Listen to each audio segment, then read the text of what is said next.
영광을 돌렸습니다. 사랑하는 성도 여러분, 기억하시는지 모르겠지만 제가 작년 10월 달인가까지 사도행전 12장을까지 강의한 적이 있습니다. 기억나십니까? 잊으셨군요. 한 적이 있습니다. 12장까지 제가 했고요. 이제 오늘부터 13장을 다시 하려고 합니다.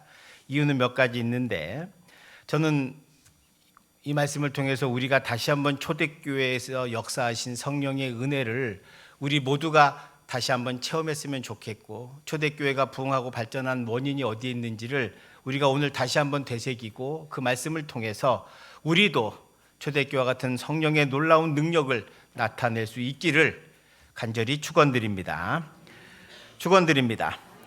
여러분, 사도행전이 시작한 것은 마가의 다락방에서부터 시작했습니다. 12장까지는 안디옥 교회가 아니라 예루살렘 교회가 중심이었습니다. 그래서 사도행전 2장에서 마가 다락방에 성령이 부어지고 초대교회가 세워졌는데, 그것이 예루살렘 교회였어요. 이 예루살렘 교회가 성령의 역사로 놀랍게 부흥하게 되고 막 잘 성장했습니다. 그런데 스데반 집사가 순교당하고, 그 부흥하는 것을 옆에 유대인들이 보고서 스데반 집사가 순교당한 이후로 흩어지게 됩니다. 흩어져서 여기저기 다니면서 복음을 전하게 되고, 많은 사람들이 안디옥이라고 하는 곳에 와서 복음을 전하게 되고, 거기에 교회가 세워집니다. 그게 바로 안디옥 교회입니다. 이 안디옥 교회와 예루살렘 교회는 완전히 다릅니다. 그래서 12장까지는 중심이 예루살렘 교회였다면, 이제 13장부터 마지막까지는 사도 바울을 중심으로, 그리고 안디옥 교회가 어떤 일을 행했는가를 우리에게 보여주고 있습니다. 그래서 사도행전 13장부터 우리가 잘 보시면 안디옥 교회가 어떻게 세워지고, 안디옥 교회가 어떻게 그런 놀라운 능력을 행했는가를 우리가 이제 찾아봤으면 좋겠다라고 하는 생각이 들었습니다. 자, 일단 누가가 사도행전 13장 1절에서 안디옥 교회 지도자들을 소개하고 있는데요, 이것을 잘 보면 안디옥 교회가 어떤 교회인지를 알 수 있습니다. 1절 같이 봉독하겠습니다. 안디옥 교회에 선지자들과 교사들이 있으니 곧 바나바와 니게르라 하는 시므온과 구레네 사람 루기오와 분봉왕 헤롯의 젖동생 마나엔과 및 사울이라. 아멘. 자, 지금 1절에 보면 5명을 소개하고 5명을 소개하는데, 자, 먼저 몇 면을 보면 바나바는 구브로 사람입니다. 헬라파 유대인이죠. 이 사람은 유대인입니다. 그리고 바나바가 제일 먼저 등장하는 것은 안디옥 교회 지도자가 바나바였음을 우리가 알 수 있습니다. 그 다음은 니게르라고 하는 말은 영어로 하면 니그로란 말, 흑인이란 말이에요. 흑인. 그러니까 흑인인 시므온이라고 하는 말, 흑인. 그러니까 이 사람은 흑인입니다. 국적은 모르지만, 민족은 모르지만 흑인이고, 그래서 다른 민족이죠. 구레네 사람 루기오, 이 루기오는 로마 사람 이름입니다. 구레네는 아프리카 그쪽 북부 출신입니다. 지금의 알제리 이쪽 지역인데, 그러니까 그 당시에 이 사람은 로마인입니다. 그 다음에 헤롯의 젖동생 마나엔이 있습니다. 여러분, 왕자가 태어나면 혼자 크는 것이 아니라 그 나중에 좀 크면 같이 공부할 수 있고 같이 놀 수 있는 친구들을 구해줍니다. 여러 명을 구해주죠. 그래서 우리나라도 마찬가지입니다. 왕이 되면 중요한 양반과 집안의 자제들 중에 나이가 비슷한 사람을 같이 교육시켜줘요. 왜? 이 사람들이 나중에 크면 뭐가 되는, 이 사람들이 이 왕의 오른팔 왼팔 중심이 되는 거죠. 같이 일하라고. 그렇게 젖동생 마나엔도 마찬가지입니다. 헤롯과 함께 왕궁에서 큰 사람이다라고 하는 것은 그는 귀족이고 지위가 높다는 것을 말해요. 근데 헤롯은 여러분 유대인이 아닙니다. 에돔 족속 사람입니다. 그러니까 헤롯이 왕이 된 것을 유대인들이 화가 난 이유가 바로 여기 있는 거예요. 같은 민족도 아닌 거예요. 에돔 족속이 자기들의 왕이라고 하니까 화가 날 만하죠. 그래서 에돔족입니다. 자, 그리고 마지막에 사울이라고 하는 사람이 있습니다. 이 사람은 바울이죠. 자, 여기서 지금 이 안디옥 교회는 유대인이 둘밖에 없습니다. 나머지 3명은 다른 민족입니다. 안디옥 교회가 놀라운 점은 바로 여기에 있는 거예요.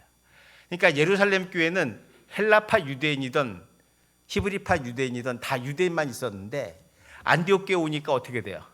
구성원이 바뀌었어요. 유대인이 둘밖에 없고 나머지 셋은 다 이방 민족이라, 다른 민족이란 말이에요. 그러니까 안디옥 교회는 이미 예루살렘 교회에서 완전히 다른 세계 선교의 비전을 갖게 되고 또 성령의 능력을 따라서 이 안디옥 교회가 해야 할 일을 새로운 비전을 우리에게 주신다라고 하는 것을 우리가 알 수 있고요.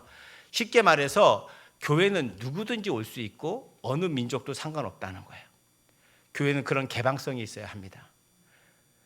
여러분, 우리는 그래도 거의 같은 민족이니까 그렇지만 앞으로도 마찬가지인 거죠. 우리 교회는 문이 열려 있어야 되고 누구와도 상관이 없는 그런 개방성 있는 교회가 되어야 합니다. 그래야 하나님께서 기뻐하시고 진정한 교회가 되고 쓰임받는 교회가 되는 것이죠.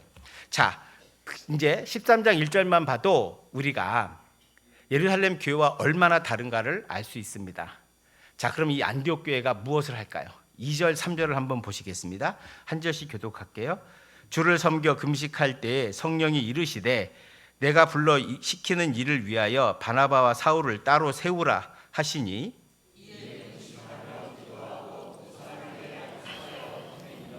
아멘. 자, 여러분, 지금 주를 섬겨, 이 주를 섬겨라는 말이 뭐냐? 섬기다는 게 서비스하는 거야. 예배하는 거란 말이야. 주를 예배하고 금식하고 그럴 때 성령이 뭐라고 말씀하시냐? 내가 불러 시키는 일을 위해 바나바와 사울을 따로 세우라, 이렇게 말씀하셨다는 거예요. 그러니까 안디옥 교회도 우리가 처음부터 뭐 선교하자, 전도하자 이런 계획을 세운 게 아니란 말이에요. 그냥 하나님 앞에 예배하고 또 함께 모여 금식하고 기도하는 가운데 있었더니 성령께서 말씀하시는 거죠. 바나바와 사울을 따로 세워라. 그리고 나서 3절에 보시면 이에 금식하며 기도하고 두 사람에게 안수하여 보내니라. 그래서 지도자들과 모든 성도들이 함께 기도했더니 성령께서 이 두 사람을 안수하여 어디로? 선교사로 보내라고 성령께서 말씀하셨다라고 하는 것을 우리가 알 수 있습니다. 여러분, 오늘 이 본문을 보면 우리가 놀라운 것은 지금 초대교회가 안디옥 교회도 마찬가지지만 자신들의 지혜와 능력으로 하는 것이 아니라 뭘 한다? 성령을 따라 행하고 있다. 할렐루야. 성령을 따라 성령께서 시키는 일을 하고 있다는 거예요. 왜냐하면 우리는 지금 교회가 무엇인지, 교회론이 무엇이고 교회가 어떤 일을 해야 되는지 알지만 그 당시에는 교회가 막 생겼단 말이에요. 그러니까 무엇을 해야 할지 정확히 모르는 거예요. 그래서 성령께서 가르쳐 주시고 인도해 주신다. 그래서 안디옥 교회 보고 주님께서, 성령께서 말씀하시는 것은 뭐다? 선교해라, 전도해라라고 하는 거예요. 그래서 안디옥 교회가 따라가기로 합니다. 근데 여러분 잘 보시면 전도하고 선교하는데 돈이 많이 들잖아요. 이 당시 방식은 이런 거예요. 이 다음부터 보시면 바나바와 바울이 어디 가면, 생각해 보세요. 여기서 가면 두 사람이 나중에는 뭐 자기가 일하면서 살긴 하지만 많은 정도는 그래도 먹고 자고 입고 하는 많은 것들을 안디옥 교회에서 돈을 대줘요. 선교비를 대주고 있고, 또 하나 중요한 것은 저 지역 가서 교회를 세우잖아요. 사람 몇 명 묶어서 교회를 세워요. 가정교회라 그러죠. 초대교회는 가정교회니까. 고린도에 가서 교회를 세웠다. 그리고 그러면 가만히 보시면 바울이나 바나바는 좀 이따 가요. 다른 데로 또 전도하러. 그러면 거긴 어떻게 하느냐? 안디옥 교회에서 파송하는 거예요. 연락을 하면 안디옥 교회에서 사람을 보내주는 거죠. 그러면 그 안디옥 교회에서 또 목회를 하는 거예요. 그런 식으로 전도를 하고, 안디옥 교회는 계속 끊임없이 그런 식으로 물질로, 시간으로, 사람으로 계속 밀어주고 봉사해서 초대교회 소아시아를 많은 교회들을 세우는 작업을 했다. 이게 지금 사도행전이 우리에게 보여주는 방식입니다. 그러니까 중요한 것은 안디옥 교회는 말씀에 헌신하고 말씀에 순종하고, 그래서 안디옥 교회가 복을 받고 안디옥 교회가 부흥하게 되었다는 것을 우리는 알 수 있습니다. 저는 우리 부민교회가 안디옥 교회가 되기를 주님의 이름으로 축원드립니다. 주님께서 승천하시면서 마지막 주신 말씀이 무엇일까요? 땅 끝까지 이르러 내 증인이 되라. 그게 우리 교회의 존재 목적이고 2000년 동안 교회가 존재했던 이유이기도 합니다. 자, 그런 성령의 인도하심에 따라 바나바와 사울을 뽑아서 선교사로 파송했어요. 이 두 사람이 제일 먼저 간 곳은 어디냐? 구브로라고 하는 곳입니다. 구브로를 갔는데, 자, 왜 갔냐? 4절 보세요. 4절 5절 한번 같이 한 절씩 교독하겠습니다. 두 사람이 성령의 보내심을 받아 실루기아에 내려가 거기서 배 타고 구브로에 가서,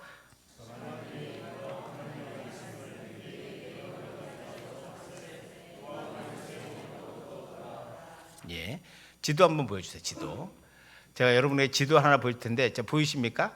저 빨간 데서 보시면 실루기아가 보이고 안디옥 교회가 보이죠. 안디옥 교회 위에 밑에 실루기아에서 배를 타고 구브로, 지금의 키프러스라고 하는 섬입니다. 저 섬에 가면 살람이라고 하는 도시가 있고 저 반대쪽에 보면 바보라고 하는 도시가 있습니다. 오늘의 무대죠. 저게 저 구브로라고 하는 곳, 이제 됐습니다. 저걸 기억해 주시고 저 섬이 이제 제일 먼저 갑니다. 성령께서 보내심을 받아가는 거예요. 그러니까 4절에 보시면 두 사람이 성령의 보내심을 받아. 자기 고향이지만 성령께서 보내심을 받아 가게 되는 거예요. 그러니까 철저하게 지금 성령에 따라 살고 있다는 것을 우리가 볼 수 있습니다. 내 뜻대로가 아닌 거죠. 이분들이 지금 얼마나 성령 충만했는가를 우리는 알 수 있습니다. 자, 이런 상태에 가서 놀라운 능력을 나타냅니다. 6절에서 8절 말씀 한 절씩 교독하겠습니다. 온 섬 가운데로 지나서 바보에 이르러 바예수라 하는 유대인 거짓 선지자인 마술사를 만나니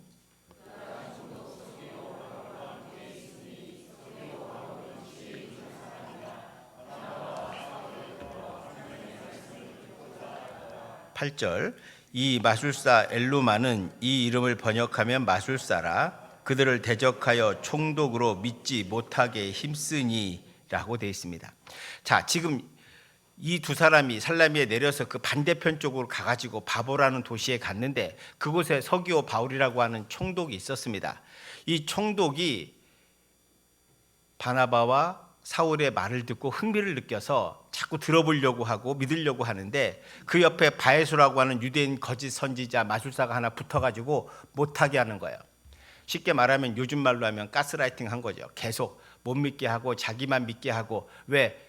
서기오 총독이 믿으면, 서기오 바울이라는 총독이 자기를 믿으면 거기서 돈이 많이 생기니까 가스라이팅해서 계속 못 믿게 하는 거야. 그러니까 바나바와 사울이 계속 복음을 전하는데 은혜를 받아서 더 하기를 원했지만 자꾸 못하게 방해합니다. 그러자 사도 바울이 성령 충만해서 10절 11절을 말씀합니다. 10절 11절 한번 보세요. 한 절씩 교독합니다. 이르되 모든 거짓과 악행이 가득한 자요 마귀의 자식이요 모든 의의 원수여 주의 바른 길을 굽게 하기를 그치지 아니하겠느냐.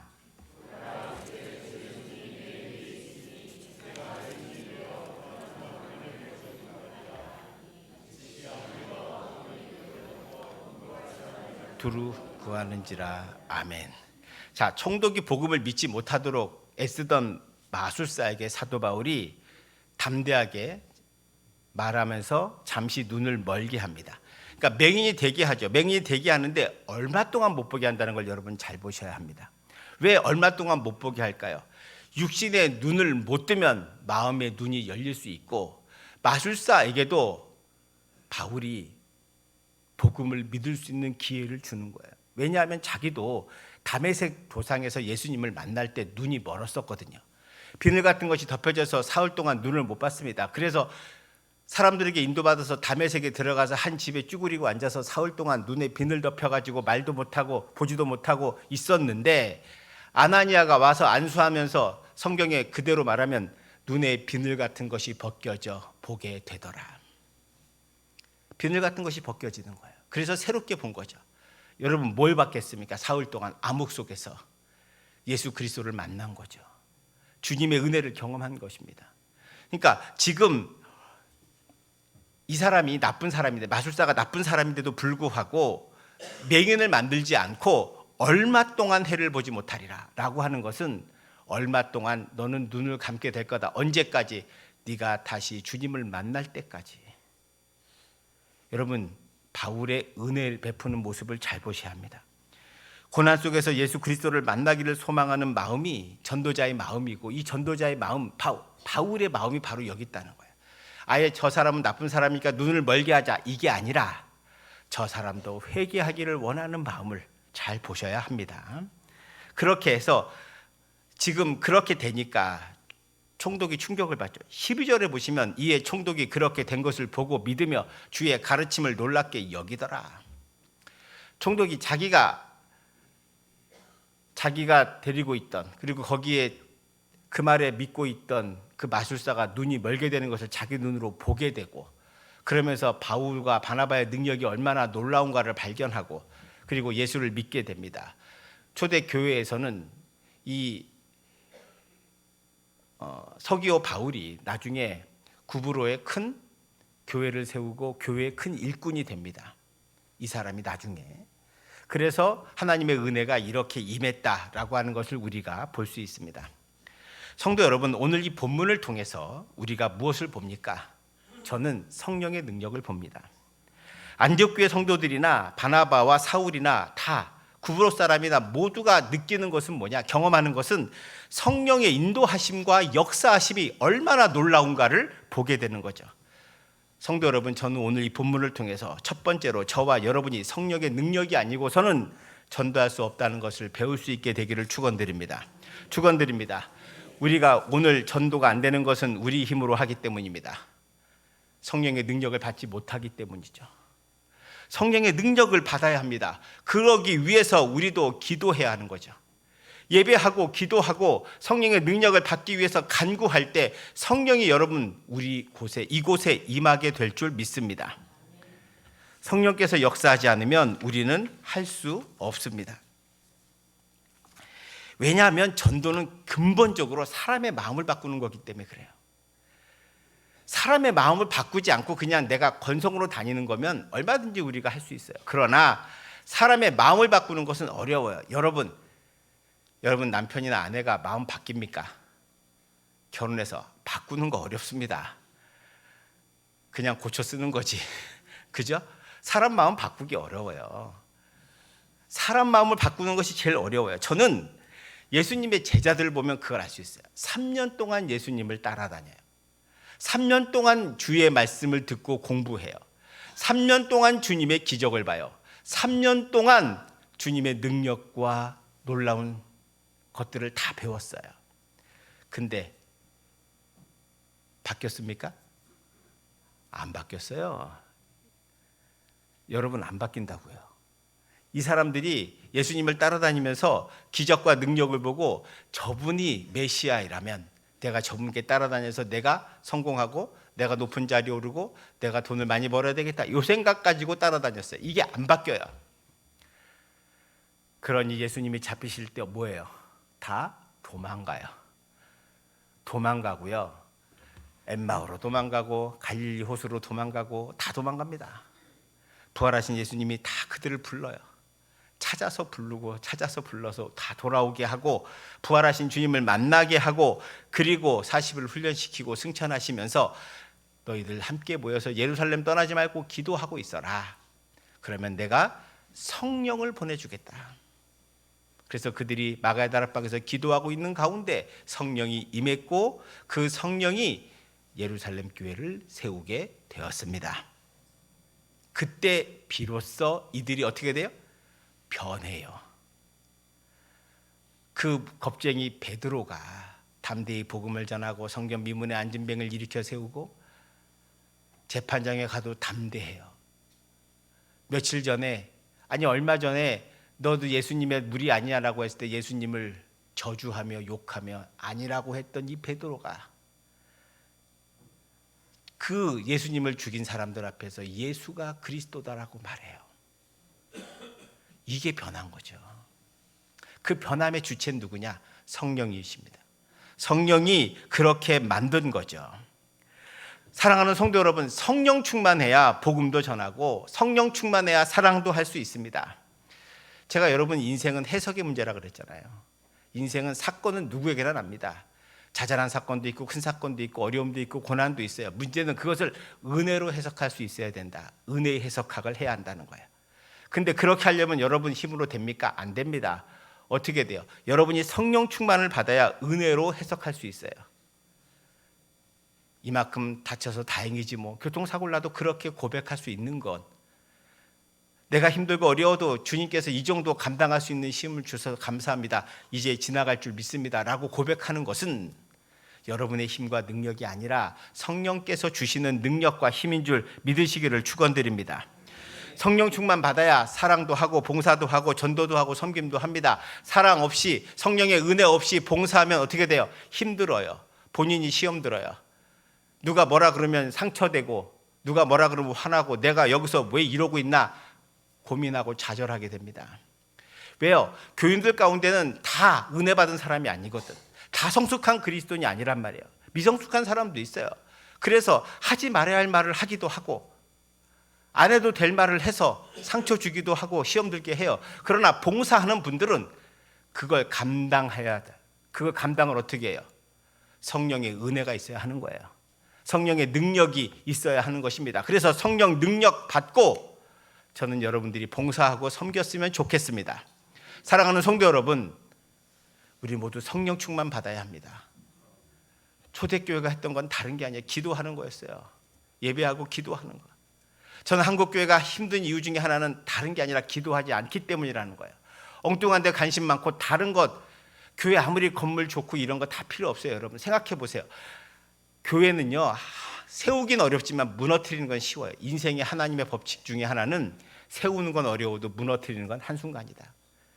한 사람이 명성을 쌓고 명예를 쌓고 오랫동안 수고하고 애써서 좋은 명성을 쌓았다고 합시다. 이거 무너뜨리는 건 10분이면 다 무너져요. 한평생의 인생이 한 방에 무너져요. 교회도 마찬가지예요. 몇십 년 수고하고 쌓은 것 한 방에 무너집니다. 서울의 모 교회라고 광자 들어가는 교회인데 거기 3만 명 됐어요. 지금 1,000명도 안 돼요. 무너지면. 교회는 그런 곳이에요. 세상은 그렇게 우리에게 주셨어요. 그래서 죽는 날까지 제가 지난주에 말씀드렸잖아요. 인생은 뭐다? 기억은 못 하시는구나. 인생은 뭐다? 예? 해석이다. 그것도 있고 인생은 지뢰밭이다. 인생은 지뢰밭이다. 아멘. 지뢰밭 아니라고 생각하면 지뢰밭입니다. 지뢰밭인 줄 알고 조심조심 걸어야 되는 거야.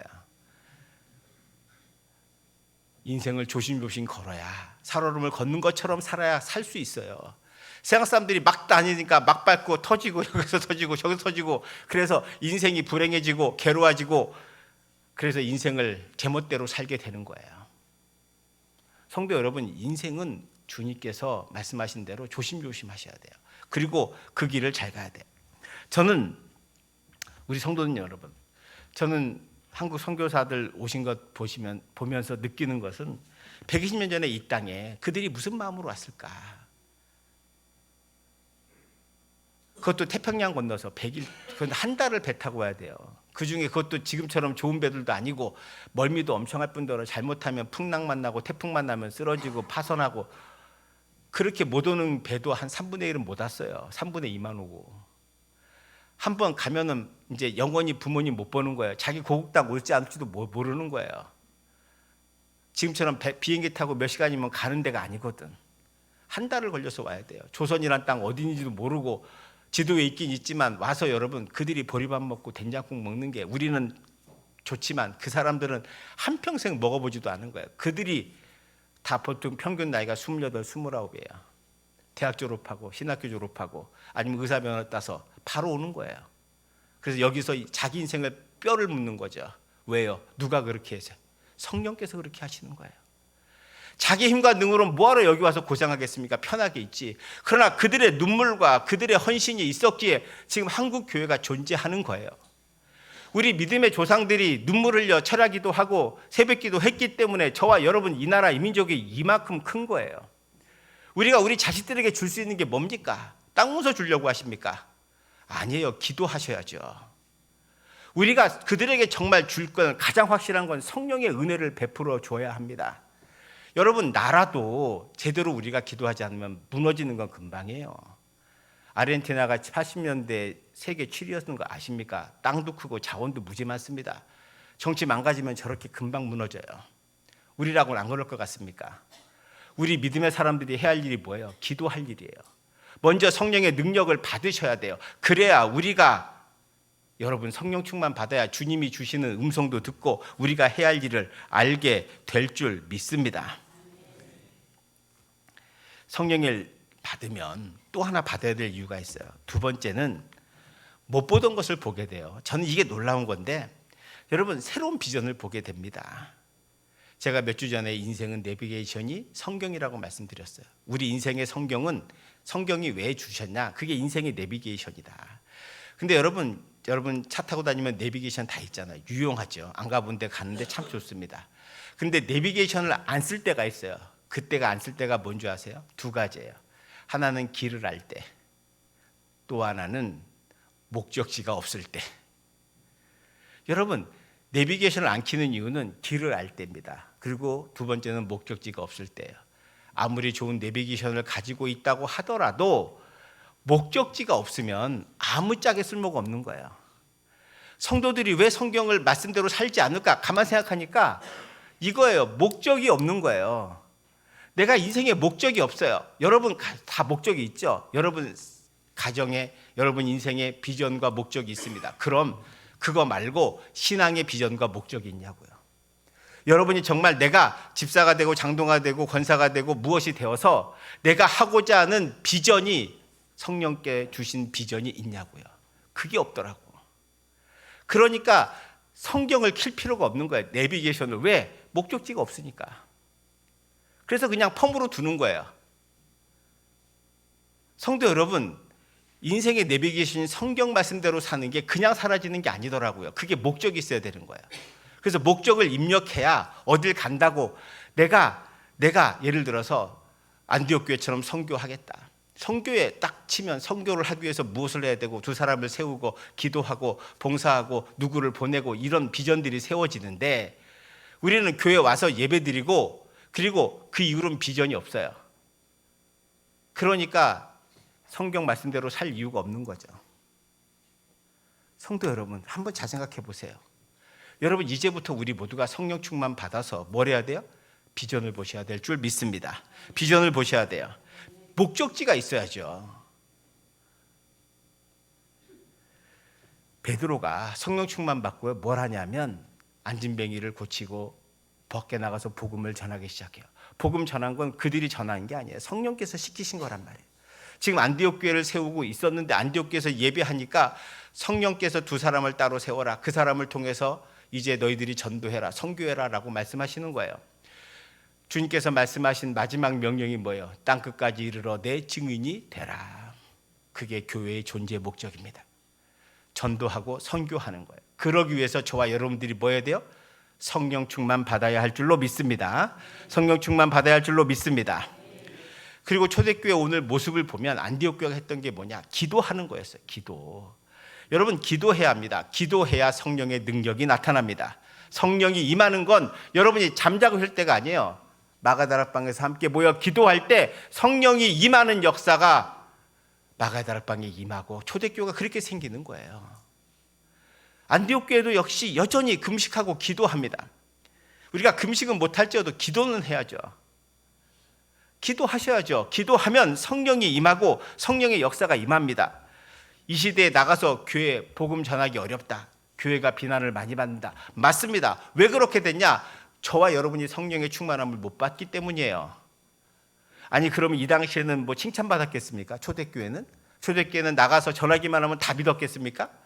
아니에요. 사도 바울, 바나바 다 목숨 걸고 한 거예요. 쫓겨다니고 매 맞고 감옥 가고 고소당하고 고발당하고 이게 비일비재했단 말이에요. 우리는 그 정도는 아니잖아요. 근데 왜 못 전하냐? 여러분이 인생의 내비게이션을 안 켜고 목적지가 없기 때문에 그래요. 성령 충만 받으셔서 여러분에게 비전이 생기길 바랍니다. 장로님은 장로님대로, 권사님은 권사님대로, 안수집사는 비전이 생겨야죠. 교회를 위해서 무엇을 할 것인가가 갑자기 생각이 나고 성령께서 인도하신 대로 막 가게 되고 그렇게 되면 저는 우리 교회가 부흥하게 될 줄로 믿습니다. 부흥하게 될 줄로 믿습니다. 그걸 위해서 저와 여러분이 이제 해야 할 일이 있는 거죠. 그건 먼저 기도하는 거예요. 교회 못 오시면 집에서라도 직장에서라도 하루에 30분씩 기도하겠다고 지금 다짐하시기를 축원드립니다. 결단하십시오. 그리고 기도하십시오. 제가 다음 주부터 기도 제목을 여기다 넣어드릴게요. 주보에. 그러면 여러분께서 그거 놓고 어디서든지 기도하십시오. 시간이 되시면 금요기도에 나와서 함께 기도해 주세요. 기도가 우리의 살 길입니다. 시대를 바꾸는 것은 바로 기도의 능력입니다. 초대교회가 아무 힘도 없었지만 성령의 능력 받으니까 놀라운 능력을 행하는 것처럼 우리가 이 시대에 다른 것 의지하면 안 됩니다. 오직 성령을 의지하고 성령을 받아서 우리가 입을 벌려 복음을 전할 뿐만 아니라 여러분에게도 비전이 생겨서 여러분 하나님 영광 돌리며 나갈 수 있는 저와 여러분 되시기를 바랍니다. 우리 교회는 전도하는 교회가 되어야 하고 선교하는 교회가 되어야 합니다. 그래서 이제 우리도 내년에 청년들도 다시 다른 나라 보내고 우리 여러분들도 같이 가고, 그래서 우리가 함께 비전을 향해서 달려가고 우리 지역에 많은 영혼들을 살리겠다는 마음의 뜨거운 성령의 역사를 체험하고, 그래서 주의 복음을 전하며 나갈 때 우리 교회가 부흥할 뿐 아니라 여러분의 삶도 여러분의 가정도 부흥하게 될 줄 믿습니다. 왜? 그래야 여러분이 은혜 해석학을 할 수 있거든. 내가 지금 세상이 어렵다 힘들다고 해도 다른 사람이 부정적이어도 절망하지 않는다는 거예요.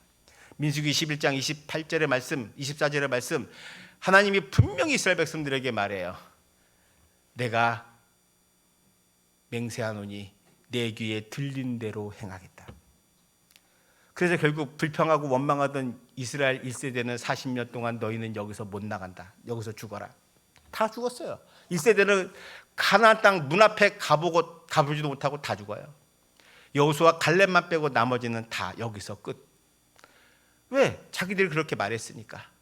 불평하고 원망하고 우리를 매장지가 없어 여기서 죽이려고 하느냐 이런 말 하면서 부정적으로 보니까, 그래 그러면 내 귀에 들린 대로 내가 그대로 해줄게 가는 거예요. 여러분, 말이 이렇게 중요한 거예요. 근데 말은 어디서 지배받아요? 생각의 지배받아요. 생각은 뭐예요? 성령의 지배를 받아야 되는 거예요. 세상에서 아무리 뭐 들어봐야, 다른 거 들어봐야 다 잡소리고, 중요한 건 성령의 은혜를 받아야 여러분이 은혜롭게 해석할 수 있다니까요. 그러면 은혜의 말을 하게 되고 은혜로 해석하고 은혜로 생각하면 그것이 말대로 되고, 그 말이 하나님께 들려져서 하나님이 들으신 대로 여러분에게 갚으십니다. 할렐루야. 그게 은혜의 해석하기예요. 그래서 우리 모두 성령 충만 받아 우리 정말 최선을 다해 하나님 영광 돌리며 성령의 능력에 따라 우리 함께 가는 부민교회 되고 성도들 되고, 여러분 삶에 하나님의 크신 은혜를 눈으로 경험하며 힘차게 힘있게 기쁘게 하나님 영광 돌리며 살아가는 저와 여러분 되시기를 주님의 이름으로 축원드립니다. 축원드립니다. 기도하겠습니다. 사랑의 하나님, 감사합니다. 오늘 이 말씀을 통해서 우리 모두가 성령 충만 받기를 원합니다. 아버지 하나님, 우리가 거저왔다 거저가지 않도록 인도하여 주시고 우리 마음에 성령의 뜨거움을 내리워 주시옵소서. 성령 충만 받게 하여 주시옵시고 성령을 사모하는 우리 부민교회 성도들 되기를 원합니다. 그래서 그들의 마음이 뜨거워지게 하여 주시고 성령을 통해 비전을 보게 하여 주시옵시고 우리가 무엇을 해야 할지를 알게 하여 주셔서 행하게 하여 주시고, 말씀 들고 이 땅에 참된 그리스도인으로 힘있게 살아 하나님 영광 돌리며 주의 복음을 전하는 주님의 길을 가는 참된 제자들 되게 하여 주시옵소서. 감사드리며 예수님 이름으로 기도합니다. 아멘.